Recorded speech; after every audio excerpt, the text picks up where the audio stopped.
Coming up next on Another View, our roundtable pundits square off on the issues of the day. What's the political mood in Richmond based on this week's election results? Will GOP presidential hopeful Herman Cain prevail despite allegations of sexual harassment? And how do African Americans feel about being black in America? Roger Chesley, Carol Pretlow, Bill Thomas, and Wil LaVeist match wit and wisdom over these and other issues of concern in the African American community. I'm Barbara Lee, and the Another View Roundtable is next after this news from NPR.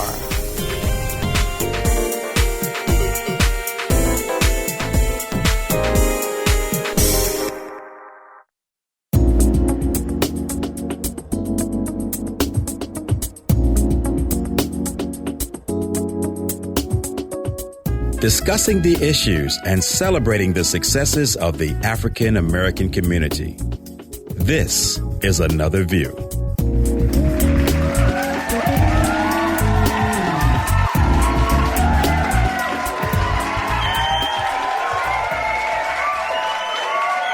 That's that fantastic audience we have out there just clapping for us. We love it. Hi, good afternoon, everyone. I'm Barbara Lee. Welcome to Another View on this Veterans Day. And we say to all of the vets and all of those who are out there currently serving that we appreciate your service. We appreciate you. We appreciate your sacrifices. And we appreciate your families who allow you to go and do what you need to do to keep our country safe. So thank you. Thank you so much. And it's the second Friday of the month, so you know what that means. It's time for the Another View Roundtable. It's one of our most popular shows, so let's get right to it. Please welcome Roger Chesley. He is columnist for the Virginian-Pilot, and his columns run every Tuesday, Thursday, and Saturday. Hi, Roger. Hello, Barbara. How you doing? I'm doing fine. Good. Carol Pretlow, political science professor at Norfolk State University, who has a bit of a cold, but she's hanging in there with us. Hi, Carol. Yeah, I'm a trooper. Absolutely, you are. We appreciate that. Community activist Bill Thomas, he's on the phone because he couldn't get here to the studio, but we appreciate you anyway, Bill. How are you? I'm in everybody's hearts and minds. Oh, and absolutely. Good afternoon, everybody. And finally, Wil LaVeist. Will is a author, talk show host, and journalist. His show airs on Wednesdays at noon on Hampton University Radio, WHRV-FM. Will, welcome. Thank you. And we missed you last month, so we're glad you're back. I missed you all, too. Absolutely. Glad you had me Okay, back. so gentlemen, first we have to start because this week, Miss Carol celebrated her birthday. So happy birthday, Carol. Thank you. The big 6'5". Happy birthday. Thank you. A year over 62. Okay, so that means here we go. All right, so this week we had an election here in Virginia. We did. And now the complexion or the leaning of the Senate has changed. What's it mean, Roger? Well, I think a couple of things. First of all, we're going to see how far right the state government is going to go, because all we had on a check to the governor's office and the state house was the Senate. And so we're going to see whether they're more concerned about governing, whether they're more concerned about pushing a very hard social agenda, and it's going to be less likelihood of congressional seats being redistricted now that might have allowed a second black majority district in the state. I think that's pretty clear if you've read some of the articles that have come out since Tuesday night's elections. Bill, your take on it? No, I think it's a good thing, and how right the Virginia General Assembly is going to go is a good thing. Upon words, I think we need to look at what needs to be done. We obviously do not have the financial resources to do all of the entitlement programs that are out there.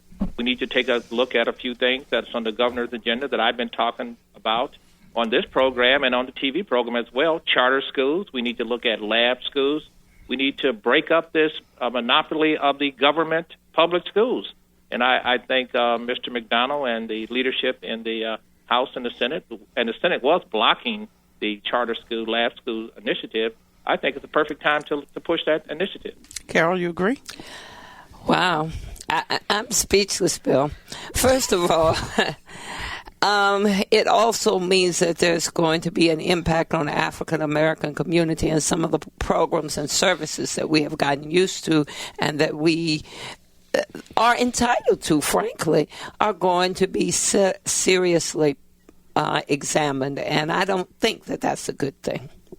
Well, I'll continue to look at voter turnout. I'm looking at some stats here showing that it was lower than in other races, somewhere around 28%, 26%. People, you get what you vote for. or don't vote for. Exactly. And from that perspective. But speaking of voting and turnout and so forth, as we look forward to the 2012 election, which the year hasn't even gotten here yet, but we're well immersed in it already. Voter turnout among the African American community is going to be critical, do you think, in terms of President Obama getting back into office? Oh, I think absolutely. I mean, looking at I was blessed to be able to cover the election and be there and see the euphoria and the energy that he generated. And quite frankly, not remembering the exact stats, but the voter turnout for the black community was high. The voter turnout in general was high. And if he doesn't generate that kind of excitement again, I think it's not going to be an easy run for him. Carol, some people say that it's even more critical this year or in this election than it was even in 2008 when he got into office. Yes, because first of all, you have this whole idea of, it seems like it has been built into our thinking that if a person is a one-term president, then he's a failure. The second thing is, and I don't necessarily agree with that, but I think that when you look at the magnitude of the agenda, and particularly when you look at the economy and unemployment, that it is impossible to achieve everything that needs to be done in one term. But I think this is a critical election for him, and I do believe that the African American community is going to turn out. I think the problem is that correlation between state and national, somehow we haven't been able to translate into understanding the importance of participating in all elections. So it's even more critical that people would have voted in this past week's election, even so, because of what happens right here in our own state. Exactly. Yeah. Looking forward to 2012, the thing I think, Obama being a Democrat, he's going to get the bulk of 90+% of the black turnout, whatever it is. The number of the turnout is going to be important. But I think what's really going to be critical for him, for all the other votes that he gets, is can he at least make some type of dent in the unemployment figures? And I think there's really going to be a referendum on him. It's interesting right now that if the Republican Party had any really credible candidate and somebody that they could be energized with, I think he'd be in a lot more trouble than he is now. It's clear that a lot of the Republican rank and file are not enthused with Mitt Romney, and it's clear that I think nobody else is going to win. And really, that is the dilemma for the Republican Party right now. That can also work to Obama's disadvantage because the Democrats may take that view that, well, the Republicans really don't have a viable candidate, so I really don't need to get out there. And you may look at a situation like what happened with Gore and became President Bush the first time around. People assumed that Gore would win, and how would George Bush beat him? Mm-hmm. Bill, what do you think about what's going on with the Republican Party these days? I'm not concerned about the Republican Party. I'm concerned about Tip O'Neill. All politics are local. I mean, I'm worried about what's going to happen. And I heard my esteemed colleague from Norfolk State whining about what's going to happen to the poor black folks because they didn't get up and vote. They didn't wake up. They didn't take off their bed slippers and put on their marching boots and march to the doggone polls. And I'm more concerned about the a lot of people didn't do that. Well, I'm concerned about black people now. So that's what we're talking about. They didn't vote. And what I'm also saying is the fact that where's the Virginia Legislative Black Caucus agenda? Where's their agenda? They have no agenda. We have to have an agenda and get a few things done. I mean, so we have no leadership. We have no agenda. We don't vote. Then what do you expect? Well, Carol? first of all, I wouldn't say I was whining. I was observing that there is a disconnect. Secondly, I think that we have not addressed some of the positive signs. And since you mentioned Norfolk State, it was very positive that a number of my students and the students of the university volunteered. No bonus credit, no... Will you come out? And they were at the polls to distribute literature, to talk, to explain issues, and to engage in conversations. So I think that's a positive thing. Did they vote? Yes. Then the third thing is that there are numerous reasons why people vote, and even I don't vote. And even I tend to not examine some of those reasons why people don't vote. Is it productive if you don't understand the issues or you don't understand the perspective of the person who is running for re-election to just go and pull the lever for anybody? Just show up. I don't care. I'm just going to show up. So the emphasis should be on an informed electorate rather than just a voting electorate. So I think all of those, and then you look at the elderly who have problems, and some of their problems are, I'm not a sociologist, but they're beyond my understanding. So there are a number of reasons, but I think that as we move into 2012, I think we will be able to address those, and that the concerns of our community will get addressed. Well, I don't believe any of the black incumbents lost in this election. No, I Yeah, think they all did. of them won. So that If I'm would not suggest mistaken. that there was some backings and a yeah. lot of some That's a good support point. among the black community. And secondly, in any off-year election, there's never going to be the turnout that you're going to have in those presidential elections. That's just been historically been the case year in and year out. And so, but again, speaking to 2012, the president, if he really wants to be reelected, he's got to get some energy back. He's got to do something about the unemployment rate. And I know he's going to have a hard time getting significant legislation through Congress, but people want to see him fighting. They don't want to see the brooding, the intellectual now. They want to see him come out a little bit.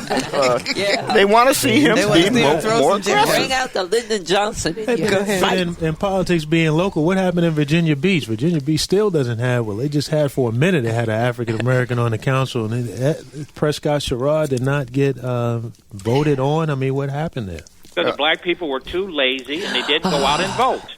I mean, that's it. You can't tell me they got at least 25% voting population out there in Virginia Beach. I like to look at those precincts that went out there and voted for him. He was not the best black candidate that could have been on there. And when he was appointed to that seat a few months ago, there was another candidate that a lot of people wanted who was backed by the NAACP.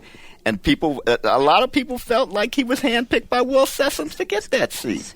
So you think this was a backlash? Not necessarily a backlash, but he didn't even end up in second place. He ended up third. So, there is a question as to whether he was the best person to be in that seat. Bill? Best black person. No, best person, period. Bill, There you go. Bill, you're not saying that black people should just vote for black candidates just because he's black. Are you saying that? That's what the NAACP says out there. They're always I'm whining saying about what we don't have. I don't you care saying? who. The candidate they backed was a better candidate than Prescott Sherrod was. Actually, in terms of Virginia and this voting bit that they have now, where you have these black districts and these white districts and et cetera, I think they ought to be done with all of that stuff. Because the black representatives aren't doing, most of them, not all, of course, everything is not all, but most aren't doing anything for the black community anyhow. May as well vote for a white person. Well, but who would you say is not doing something for the black community, Bill? Who are the black Republican candidates who are doing things in the State House and Senate for I'm the not black counting community? on a black Republican candidate. I'm counting on a there might not be candidate any. That's that right. expresses my ideas Okay. and what I'd like to do. So which black Republicans out there that are in the State House now, in the State Senate, or are there zero? Or a white Republican that's doing anything for black people? Which one? I mean, you guys are really, really lost. Let me talk about a white Republican that's really trying like a filibuster. I'm not filibustering. That's where Bill talk. I'll go ahead. right to the heart of it. I Okay. think the governor is doing something for all Virginians, which just turns out to help black people as well as white people. I think the governor has approached us to help get some charter schools and some lab schools started. What about the black elected officials who allowed this charter lab school situation that they have right now, where Hampton University doesn't even qualify to apply for this kind of stuff? There aren't that many charter schools, period. So don't talk about that it's black officials that are preventing that from happening. No. I gave you a specific instance. No, I'm telling you, there are white candidates and white politicians who aren't making that happen Well, either. the black school board members here in Hampton 10 years ago, when Hampton University was trying to start a charter school, they voted against it. So it doesn't matter what race you are. Well, the question about charter schools in this state is there some concern that if charter schools, if there are a proliferation of them that come about, what's that going to do to the public school system? It's going to help black kids learn. That's what's going to happen. You know that's part of a big Bill, part of that. would you agree that if the money is siphoned off from the public schools, that just leaves those black students and white students who are left in the public schools, wouldn't they be worse off? No. Why not? Because we shouldn't. I don't even believe in these government schools anyhow. I think if you have kids, you ought to raise them and educate them yourself. So then why are you back in charter schools? Why are you back in charter schools? Because if you're going to compensate my money from me, which you are, and I don't even have any kids in the public schools, so or really rarely ever had any there. So why are you taking my money to force me to give it to a process that I don't agree with? Well, until you make the country of Bill Thomas, I think you're going to keep on having confiscation of your money. And the question is, how do we make the best use of those dollars that, in your words, are confiscated from us? Okay, hold on a second. 440-2665 or 1-800-940-2240 if you'd like to join this very lively conversation that we're having here about voting issues, election issues, and some other things that we're going to talk about facing the African American community. Can I place one more question to our Republican brother on the line? Since you have the direct line to Bob McDonnell, what has he told you about whether he's going to end his last year in office and take, if it's allowed or if it's recommended that he become the vice president? What's your insight on that? I don't have any insight on that. I think he ought to do whatever in the best interest of the Commonwealth of Virginia. Okay, so that would suggest that he should stay here then, correct? No, it suggests that he will figure out, he's a smart enough guy to figure that out, what in the best interest of the Commonwealth of Virginia. Not in the best interest of Bob McDonnell, but the best interest of the Commonwealth. My words were real clear. I think the governor, and it's not Bob McDonnell, it's Governor McDonnell, should do whatever in the best interest of the Commonwealth of Virginia. Oh, his first name changed. Speaking of the Republican Party and so forth, let's segue into some issues. I guess Herman Cain, in a sense, could kind of take a breather with Rick Perry the other night at the debate, having such issues. But the fact of the matter is, Mr. Cain has spent a great deal of time since we last got together discussing his or denying that he was ever involved in sexual harassment of women. We're going to listen to two tapes. One of Ms. Sharon Balak. Did I say her name right? Yeah. Balak. She's the first woman to publicly accuse Herman Cain of sexual harassment. And what she says is a little bit graphic. I do want to alert our listeners. Let's hear her quote first.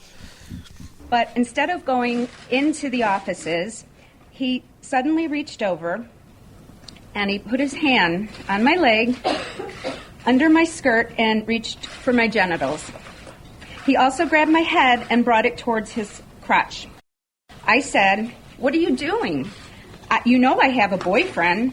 This isn't what I came here for." Mr. Cain said, "You want a job, right?"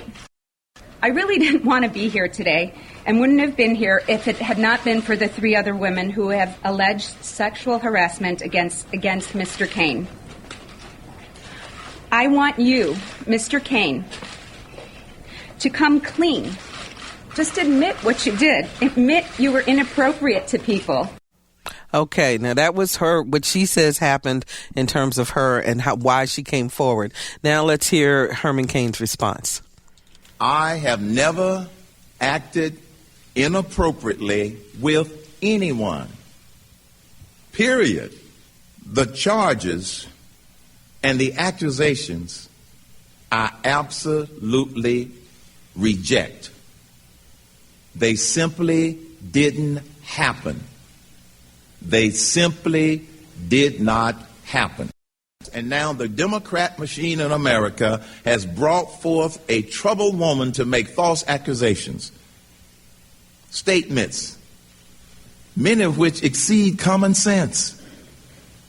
And they certainly exceed the standards of decency in America. And as far as these accusations causing me to back off and maybe withdraw from this presidential primary race, ain't gonna happen. Well, he said it ain't going to happen. He's not going anywhere. Big Daddy Cain. Smooth operator. I mean, it's, again, I mean, you all know, I've talked a lot about politicians, and politicians do what politicians do. I mean, we've heard on the Democratic side, all of us who remember Bill Clinton, Monica Lewinsky, he said much of the same thing, you know. Mm-hmm. I did not have sexual relations with, I mean, so none of us were there. We don't know. And actually, it looks like he may survive. Whether it happened or not, it looks like he may survive. We're seeing now that the press has been able to start, you know, unearthing the woman's financial situations and starting to get at what may be her motive. You know, I saw a report showing that she had a picture with Herman Cain just a month ago, and that she was, you know, the reporter that talked about how she came there was that she was acting like a groupie, and, you know, and all of this. So, you know, it just has to be allowed to play out, and we'll see in the long run how it will play out. Bill, why do you think Herman Cain always says things didn't happen? I'm going to give my, I guess, a shout out to my good friend Roger, because Roger said something maybe 4 weeks ago about Mr. Cain, and I listened well. He said Mr. Cain wasn't serious when he came out with let's get a bill down to 2 or 3 pages, and a couple other things that Roger had pointed out. And to thee, it may be surprising, Mr. Cain is not serious, and he's not gonna get away from this. Not one African American woman that I know is going to vote for him. Not one. There's, you know, whether he did or didn't do this, there's just a line of activities that says something happened, and if something happened with white blonde women. So, you know, he's got a problem. He's got a big problem. So he's going to have to deal with that. I think he's lost all credibility, and it doesn't matter what he says. I haven't seen his wife standing beside him, you know. No, you noticed that. That's very true. So he just got a problem. And again, I'm going to give kudos to my good friend and colleague, Roger. He says something, I listened, and the man isn't serious. He knew he had this. He knew he had these series of issues, and if he had not mapped out a strategy how to deal with it, then he's not serious. Well, yeah, and the fact that he changed when the first news came out about the settlement that the National Restaurant Association had entered into, I mean, and his in that first day or that first rush of news casts and news articles came out, he was remembering and disremembering and revising, and it was clear that he hadn't figured out. I mean, the news media are going to find these things out, so why haven't you dealt with what you're going to do? And secondly, generally you don't enter into settlements unless there's at least some sense that something happened. It might not be the way it has come out so far, but you generally don't enter into these things if there had not been some issue or some problem or something. Well, that's not exactly true. You know that in the business world, when a lot of times when these things happen, that people will settle to make it go away because there's more expense to be looked upon with lawyers being involved and drawing this out than anything else. But if you really feel that it's something of a moral or something of this nature is so serious, you're going to fight that all the way because you know this is going to come back and bite you later on. Carol? Yeah, strategically, I would think that as a politician, the first thing you would decide before you even put your name out there are what are the minuses, what are the things that could come to haunt me, and then plan a strategy with your press corps, with the people who are working with you. How are we going to address this? And let's get it out there and get it over with before it gets to this point. That's what confused me. Why didn't he? But I don't know. But again, as I started off, history tells you otherwise. Gary Hart was running for president. Gary Hart taking. Well, but let me ask you this: Will, do you think that these guys means, do not think that way? Does that mean then that they're and how far did Gary Hart get? Well, he was going pretty far until that picture came out of him. His mistress. But here's the question: lap. Do these men, because that's who are all in this at this point, get to a point where they just feel that they are untouchable? Even though they know that they have these things in their backgrounds and so forth, but that once you reach a certain level, it's not going to stick to you. It's not going to be an issue for you. It's not just people in power. It's a lot of men, that have these issues. So, but of course, when power is thrown into the equation too, there does seem to be that entitlement mentality that I can do anything that I want. And go ahead, Carol. You lose all sense of proportion. I know the power is, I'm told that power is addictive and you kind of get caught up in that. But if you observe Gary Hart and what happened in that situation, common sense would say, okay, this is what has happened in the past, and this is what could happen to me if I got into this. That's why history is of value, so that you can see what happened in the past and not repeat those mistakes. But this is different. This is different. Go ahead, Bill. This is different. I'm a community organizer. I'm out there in the community. This is a black man running for the president of the United States of America. Understand. And he has gotten involved with somebody and some folks that he settled with, Mr. Will, and he knows that's there. He's not serious. You have to deal with that. Because if you don't deal with it, you lose both ways.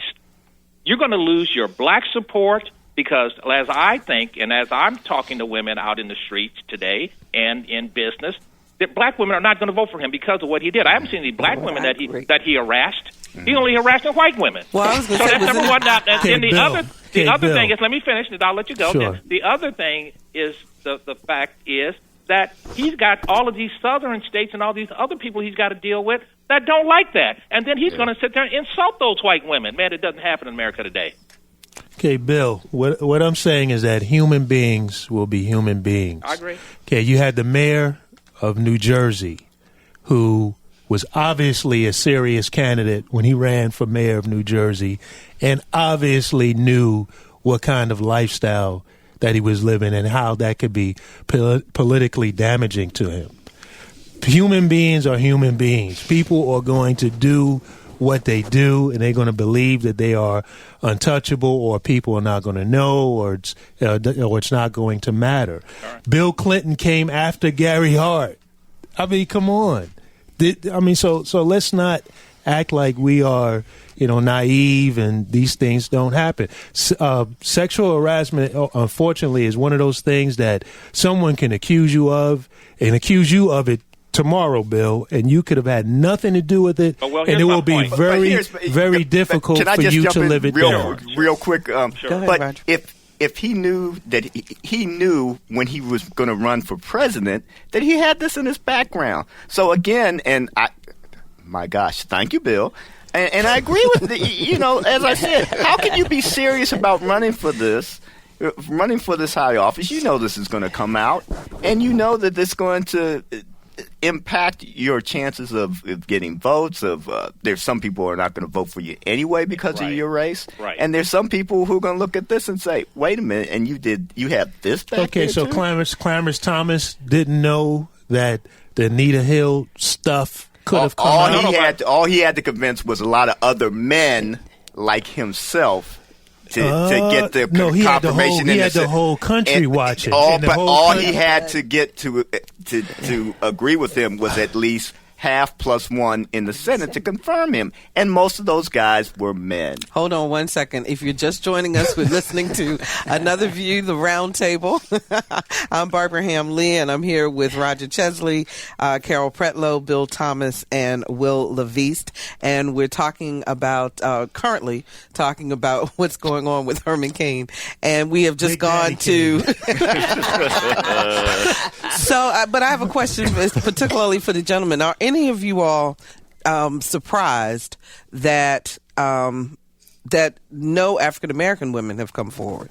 No, that it's been all white women. I don't think he messes with them. I'm telling you honest God truth. And then what I'm telling Will is what I'm saying is the fact is that this is not a typical situation with Bill Clinton or Gary Hart or anybody. This is a black man messing with white women. If those would have been black women, it would have been passed over. They wouldn't have been believed, and he would have just been a little bump in his road. In fact, he may have gotten more votes, in my opinion.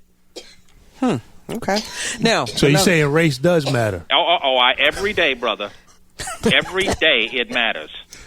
But do I sit up here and stop living or breathing because it's out there? No, I'll go on. I do have to mark one thing, because what's today's date? Today's the 11th of November. Right. Did we just hear Bill Thomas and Roger Chesley agree? No, Roger was right. The man wasn't serious. 11. Hell has just frozen over. Sister has just gotten the rock to the top of the hill. The lion has sat down with the lamb. There we go. Rick Perry and his inability to remember he in can't the middle count of the to three. debate. He can't get to three. Should that be something that we really focus on? I mean, it's funny, and all of us who have been in public speaking and so forth, you have a moment where you might forget. But when someone says, "I'm going to lead this country," and here are my three things, but can't, he's not ready for prime time. And I think that the conservative wing of the party, the hard conservative wing of the party, was so anxious to get somebody they could get behind, and I think they felt that he was somebody they could get behind, and they've been disappointed. The folks in that wing have been disappointed because he's really shown himself some of his weaknesses. In some of these debates. I don't know why the Republican Party is having so many debates. I mean, how much are you going to change from one week to the next in your positions? So that's one thing. But clearly he has he had some shortcomings. Bill, I got to ask you, since you are a resident conservative, though, doesn't it make you just kind of go, ooh? No, it really doesn't. I don't have any issues with the debates. I think it purifies things. I told you that Rick Perry was an idiot when he was going to a piece of land and holding public events that had the N-word on a rock. Yeah. I mean, when he walked by that rock, he didn't think one day, hey, I may be running for president one day, and somebody's going to ask me why did I do this or didn't tell my father to cover it or paint it? I said at that point, maybe 3 or 4 weeks ago, we talked about that. Yeah, the man's an idiot. He'll never get elected because he is an idiot. Well, then that's the definitive line on that. And a conservative idiot. See, I don't have any malice against that kind of thing. I don't believe in race or anything like that. I believe in idiot, black, white, yellow, green, or whatever. And Rick Perry, for anybody, I've never been in a situation where I was before 5 or 6 people, I had 3 or 4 points to make, and I couldn't make them, ever. Especially when you know that this is going to come up probably in the debate, and this is going to be a point that he wants to make. I mean, if you think you're going to forget it, why don't you write some notes down? Write it on your hand, like Sarah Palin did. Yeah. She should write it on her hand. Exactly. Well, but clearly it was a platform that he created. Yeah, exactly. He didn't create it. Somebody else did. Somebody else did it, handed it to him. But unfortunately, he may not be that bright, but it wouldn't be the first time that someone that's not that bright was elected to be president. And so he still has time because again, to you all's point, which you were making about Clarence Thomas only having to convince a small group of people, he only has to convince the Republican base to make him the nominee, and then he has time for people to maybe forget some of his gaps. But you got to do that in several states that have primaries and caucuses, and there are going to be some people who would look at that and just say, we can't have that. You've got to have somebody who's at least shows some intelligence, who shows some deftness with thinking on his feet or her feet. I was listening to the radio. I heard a woman call up and say, him making those mistakes, all of us have done that, and to me, it makes him more accessible. Well, that's one. Likable. That's one, but there are going to be a lot of other people who don't agree. No, I haven't made a mistake like that, so that's just fundamentally incompetent. So no, I haven't been fundamentally incompetent in my life. I go places prepared. And nor did I like the fact that he's telling Cain, hey, brother, and all like this. Did he say brother to anybody else that he was in the debate with? So no. So that familiarity bothered you. Yeah. Carol, from a political scientist perspective, just the voting around the country this past week, in terms of the rejection of tightening up on the unions. I think it was in Jersey, Ohio, and in Mississippi. Big repudiation. The When Life Begins rule and so forth. Our listeners are voters saying, you know what, we want to focus on jobs and we're not dealing with any of this other stuff because it was such a big rejection. I think that when we look at the results, we can say that I think we have underestimated the American public. We hear what goes on in the media, and we read the newspaper, see the TV commentary, and we say, oh, well, this is what the public thinks. But the basic line for the average person in the street is jobs, jobs, jobs. I need this unemployment thing to go away. And obviously there's a debate about the effectiveness of labor unions, but I don't think the American public as a whole would say, let's just do away with labor unions, because they have represented, and they do represent, the average Joe Blow. So I think that in terms of the political community and those particularly who are running for office, that we need to look back at what it is the average American person wants, and not just what gets the headlines. Okay. Because that's what we've been doing. And let me just say also with Governor Kasich, his role in that whole assault on unions. I mean, he didn't run during a campaign on that. He came into office. He seemed to be poking a stick into their eye. And I think a lot of the Ohioans who voted for this referendum, they saw it as, look, it was overreaching. You didn't need to do this, and it was unnecessary. And he was a very chastened governor. After the election Tuesday night. Over. Ebony Magazine this month, November, came out with an article taking the pulse of Black America. They did a survey shedding light on the complex African American perspective. Just to set up kind of the poll a little bit, it was an internet poll, polling of African Americans across the country. Of the respondents, 2/3 were between the ages of 25 and 54, almost twice as many without a college degree as some form of degree, although 45% had a college or trade school education. 1 in 5 household incomes of $20,000 or less. 24% household incomes greater than 65%. Half of them rent. 37% are homeowners, and 12% live with relatives. And now the poll asked questions about community, family, health, politics, race relations, environment, and religion. And just to pull out a couple of things, just a little surprising, some of it. 1 in 10 blacks believe discrimination has lessened since President Obama was elected. What do you think about that, Will? That discrimination is lessened? Yes. 1 in 10 out of this survey said that they believed it had lessened. So that means 9 of them believe it hasn't. I wonder about, when you're doing polls like that, I wonder about the question and whether they were talking about within their personal lives or countrywide. So it's kind of hard to say on that. Mm-hmm. Some of the other stats, 14% said it's okay to use the N-word out of the 100%. A third see sports as the most likely way to pay for college. That's sad. I was surprised at that. What do you think, Roger? That's sad.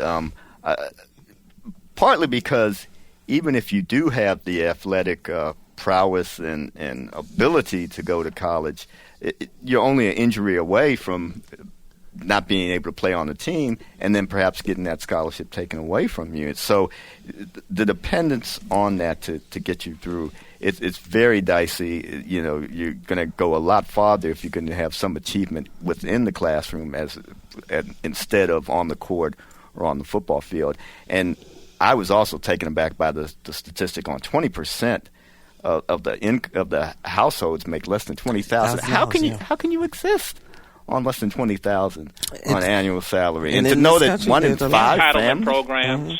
The entitlement programs are the only things that might be keeping these families above water. Well, that's how they exist. Entitlement programs. So are you saying that because they knock have that out from them? Are you saying that because they have the entitlement programs, that's why they only make that amount? No, that's or why are they're you not saying working. This is the support? That's why they're making $20,000 because they don't have to make a nickel more. So, Bill, are you pulling the Herman Cain? If you don't have a job, blame yourself? For the most of it, not everybody. I'm not talking about senior citizens. I'm not talking people with legitimate issues. I'm talking about most of the lazy people that are out there, black and white, who don't want to work, who didn't want to go to school, who don't want to do anything but depend on the largesse of others to take care of them, and that's over with. Carol? So, Bill, what percentage of these people are lazy? I mean, because if you're dealing with percentages, then there has to be a certain amount of those people who are getting the $20,000 because they're working as hard as they can, but this is what they can do. Now, of that number, what percentage of them are lazy, and what are the characteristics of lazy? What do you mean? I mean, lazy to me means, okay, come day, go day. No, I don't lazy care. means that I know I don't have to go to work. I know that all I need to do is make enough money. Lazy is enough to know I just need enough money to pay for my lease payment on my Cadillac and get my drink and my car. And then the rest of it, I can depend on the government. Wow, Bill, that is such a stereotype, really. I'm not saying white and black. I'm saying both. I think what's happening, I think they're making money under the table. Oh, and they're doing that as well. But on the serious side, one of the things I saw in the survey was the question of regarding, do you support charter schools? 54% of the blacks that were responded to this survey said yes. Yeah, and then another question was, which best describes your school choice for your children? Public, 47%, or either private or charter, 49%. I'm just saying it's clearly people want to do something different. Yeah. Also, they also said 3/4 of respondents feel that African American boys need special attention through mentorship and more black male teachers. So I figured you would like that stat also, Bill. These black boys need black daddies. Now, if you want to call that mentorships and things like that, that'll be fine. But I call them daddies. I don't need no mentor. I need a daddy. But again, I would caution you again that how you ask questions are very important, because that question there about public schools, or would you prefer private or charter, again shows an understanding that charter schools are public schools. They are. They just are. Mm-hmm. Everybody's listening. A charter school is a public school. Mm-hmm. It's not a private school. And the other thing, young men do need their fathers. But if the fathers aren't there, do we just set them aside and not try to help them with mentors? And that's really the issue. Yes, we need fathers involved in their families. Hard to do if they're in jail, hard to do if they're in prison. But also, if they're not going to be involved, is there going to be anybody else to pick up the ball? My good friend Roger, my question is, do you help the black fatherless kid who's coming out of prison, or do you try to put your attention to the ones that's just coming out of the womb? I think you need to start making those decisions. Yeah, and I would rather put more attention on the ones who are, the children, because, they're the ones who most need help and haven't done anything wrong to put them in prison in the first place. Okay. Then we got a couple of calls here. Michael is calling us from Virginia Beach. Hi, Michael. How y'all doing today? Okay. I'm doing well. I have to agree with the gentleman who was just saying about the individuals who just, he mentioned something about paying your $900 lease payment on your Cadillac. I see examples of this constantly. There was a gentleman last night I saw with a $500 HTC smartphone in his hand using a food stamp card to pay for his groceries. I am a high school graduate. I went to vocational school afterwards. I work as a mechanic now, but, there are ways without going to college to still have a successful life, but you have to be willing to go to work. You have to be willing to get out of bed even when you don't want to. If you don't have that mentality in the society that we live in, then there are so many entitlement programs that make it so easy for individuals to just escape. And I think that's sad. Okay, we'll take your advisement, and Bill, I'll let you respond to that. Well, he's 100% correct. And I know Miss Carol, she's a nice person, want to help everybody, but we have too many lazy people that don't want to get up out of bed, that don't want to do anything, and I'm not going to take care of them. You take care of them. Will, you frowning? Again, I think that a lot of times it's very popular to put the blame in the areas where the blame really where it's easiest to put the blame. An HTC smartphone, This gentleman doesn't know how that guy got that smartphone, who gave it to him, what the situation is. So we need to be, we really need to be putting our focus on solutions and where the money is really being wasted, and put our energies towards that rather than just picking out individuals and stereotyping. But the State of the African American Consumer Report put out by Nielsen and the National Black Publishers Association, in this survey, it also says that a lot of poorer African Americans use smartphones because they don't have a computer, and that is the way that they're able to stay online and to. And how else are you going to apply for a job in these days unless you do it online? So a lot of times we don't know. Okay, Carl joins us from Norfolk. Hi, Carl. Hello. Yes, hello. Are you there? Yes, we are. You're on the air. Thank you for taking it. Interesting program as usual. Thank you. I just wanted to raise the question. I heard someone talk about $20,000 as a cutoff and people being lazy. There are many reasons for people not working. And while I was talking to your receptionist and came back, I heard something about prisons. But we have a whole group of felons. We make our teenagers felons before they even finish their high school education, who cannot get jobs because they have a felony.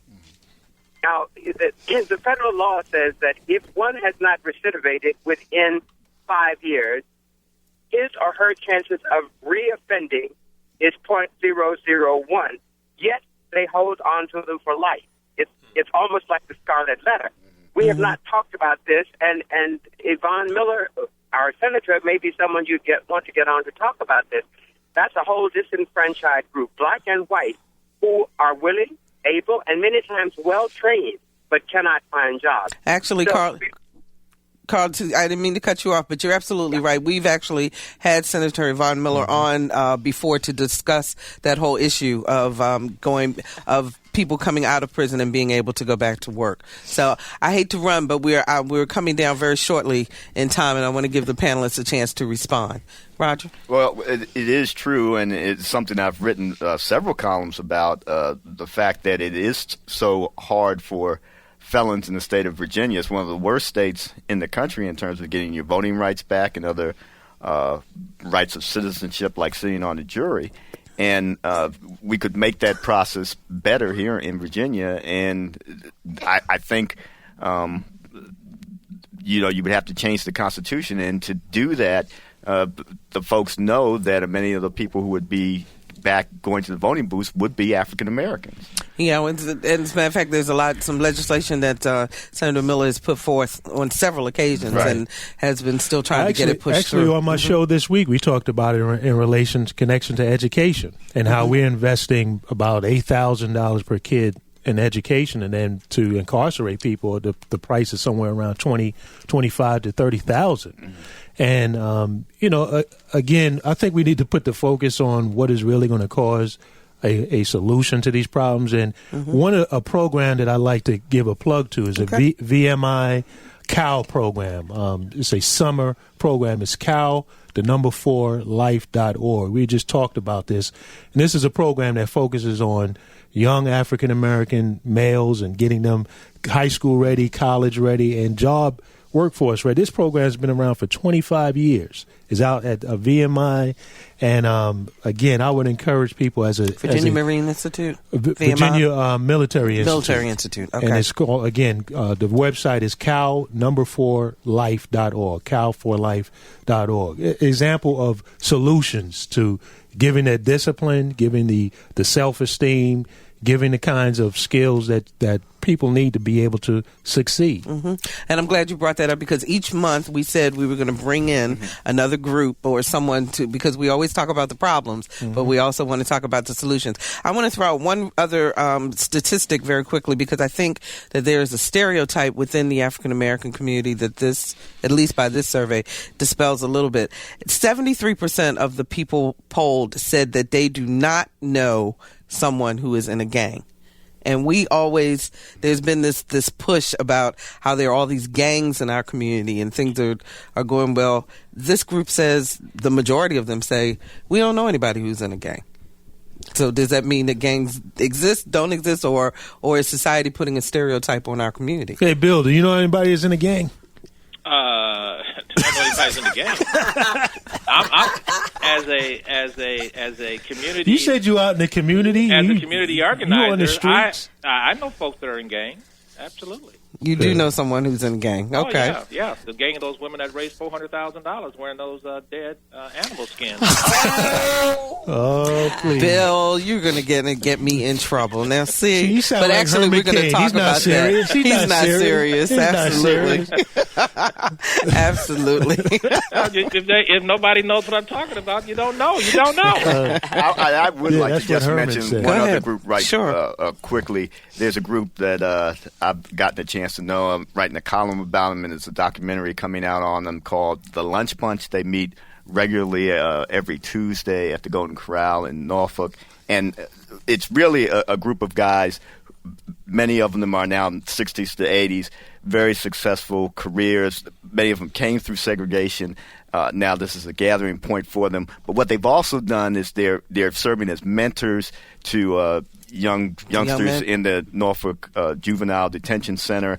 They're also trying to give back by doing other community-related organizing. So it's both a connection for them amongst themselves, but they're also trying to do more than that. Okay. And we're out of time, but we will talk about them moving forward. Thank you, Roundtable, again. Wil LaVeist, Carol Pretlow, Bill Thomas, Roger Chesley, and we'll be right back.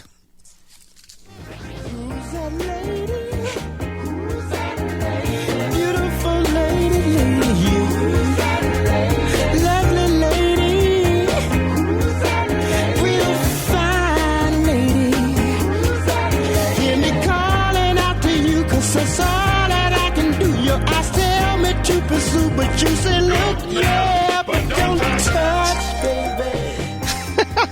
Perry, we love you. We love your music selections. There's a lot going on in Hampton Roads, including the Fall Food Fete. In support of the Peninsula Institute for Community Health, they provide medical treatment for underserved populations. You can enjoy some of the best cuisine around. That's next Thursday, November the 17th, from 6 to 8:30 at the Virginia Living Museum in Newport News. Call 591-0643 for more information. And next Saturday is super busy. Norfolk State University is the place for the Family Reunion, a family enrichment conference on Saturday the 19th from 8:30 to 1:30. It's free and open to the public, sponsored by the Women's Economic Development Center. Call 823-2650 for more information. And over on ODU's campus, Senator Mark Warner is sponsoring the Virginia Women's Conference, a woman's playbook for wealth, wellness, and wisdom. It's also on the 19th from 8 to 2:30 in Webb University Center. Register at warner.senate.gov/women's conference. But wait, there's more. The Hampton Roads Black Media Professionals present Let's Talk, the Media Diverse Coverage and You. This event is on November 19th from 10 until noon at Nauticus in downtown Norfolk. The free town hall style discussion is designed to enlighten the public on how to get news coverage. Our roundtable pundit, Roger Chesley, is a panelist, and I will be there also. It's free, and you can even get discounted parking. Call 664-1026 to register.